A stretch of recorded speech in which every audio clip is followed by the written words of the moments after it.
پاکستان کے ایسے ہیں جن کو اسلامی کرنا حکومت کی پہلی ترجیح ہونی چاہیے. ان میں سے ایک ہے نیشنل سیونگ، جس کے پاس پاکستان کے ٹوٹل ڈپازٹ کا 40 سے 45% اس کے پاس ہے، کھربوں میں اس کے پاس ڈپازٹ ہے لوگوں کے. اور دوسرا ادارہ اسٹیٹ لائف ہے جس کے کھربوں کے ایسٹس ہیں اور وہ انشورنس یا تکافل کا کام کر سکتا ہے. الحمدللہ انہوں نے اپنا ایک کام شروع کیا ہے، اب دیکھیں کتنا وقت لگتا ہے. اور تیسرا ادارہ ہے ہاؤس بلڈنگ فائنانس کارپوریشن، جس کا مقصد لوگوں کو گھر دینا ہے.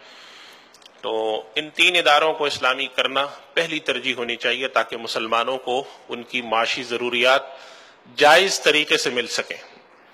یہ ادارے وہ کہلاتے ہیں کہ جب آپ ان میں جا کے انویسٹمنٹ کرتے ہیں تو ان کے قواعد بھی ہیں، ضوابط بھی ہیں، اصول بھی ہیں. لیکن عام طور پہ یہ ادارے ان کے اندر جب آپ انویسٹمنٹ کرنے جاتے ہیں تو ان کی شرح منافع تھوڑی سی کم ہوتی ہے. اس کی وجہ یہ ہوتی ہے کہ یہ بڑے ادارے ہیں اور آپ براہ راست ان میں انویسٹمنٹ نہیں کرتے.